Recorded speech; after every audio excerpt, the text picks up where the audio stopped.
മതമല്ല വിശപ്പാണ് പ്രധാനമെങ്കിൽ കപ്പ പുഴുങ്ങി കൊടുത്താൽ പോരെ? സണ്ണി എം കപ്പിക്കാട്. മതമല്ല വിശപ്പാണ് പ്രധാനമെങ്കിൽ കുറച്ച് കപ്പ പുഴുങ്ങി കൊടുത്താൽ പ്രശ്നമെല്ലാം തീരുമല്ലോ എന്ന് ദളിത് ചിന്തകൻ സണ്ണി എം കപ്പിക്കാട്. കൊടുങ്ങല്ലൂർ ഗുരുമാനവീയം വേദിയിൽ സംസാരിക്കുകയായിരുന്നു അദ്ദേഹം. മതമല്ല വിശപ്പാണ് പ്രധാനമെന്നുള്ള ഇടതുപക്ഷവാദത്തെ വിമർശിച്ചുകൊണ്ടാണ് അദ്ദേഹത്തിൻ്റെ പരാമർശം. മനുഷ്യൻ അപ്പം കൊണ്ട് മാത്രമല്ല ജീവിക്കുന്നതെന്ന് ക്രിസ്തു പറയുന്നുണ്ട്. കുറേ തിന്നാൻ കൊടുത്താൽ മതിയോ? ഇവരെന്നാ ഈ പറയുന്നത്? എനിക്ക് മനസ്സിലാകുന്നില്ല. മതമല്ല വിശപ്പാണത്രേ പ്രശ്നം. എന്നാൽ പിന്നെ എല്ലാവർക്കും കുറച്ച് കപ്പ പുഴുങ്ങിക്കൊടുത്ത് കേരളത്തിൻ്റെ പ്രശ്നം തീർക്കാൻ പറ്റുമോ? ഇത് അന്തസ്സിനെ കുറിച്ചുള്ള ചോദ്യമാണ്.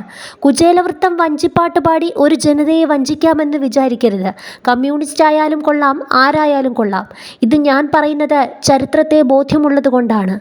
ഡോക്ടർ BR അംബേദ്കറെ കോൺസ്റ്റിറ്റ്യൂവൻ്റ് അസംബ്ലിയിൽ നിന്ന് പുറത്താക്കാൻ തീരുമാനിച്ചപ്പോൾ അദ്ദേഹത്തെ ആ അസംബ്ലിയിലേക്ക് ആനയിക്കാൻ തീരുമാനിച്ചത് അന്ന് ജിന്ന നേതൃത്വം കൊടുത്ത മുസ്ലിം ലീഗാണ്. മുസ്ലിം ലീഗ് സഹായിച്ചു എന്നത് ശരിയാണ്. പക്ഷേ ജിന്നയുടെ ഒരു വാക്കുണ്ട്. അത് ഇന്ത്യയിലെ ദളിതരുടെ ചരിത്രവും അവകാശരാഹിത്യവും അവരുടെ ശേഷിയെക്കുറിച്ചും പഠിക്കുന്ന ആളെന്ന നിലയിൽ ഞാനത് മറക്കില്ല. ഡോക്ടർ അംബേദ്കറെ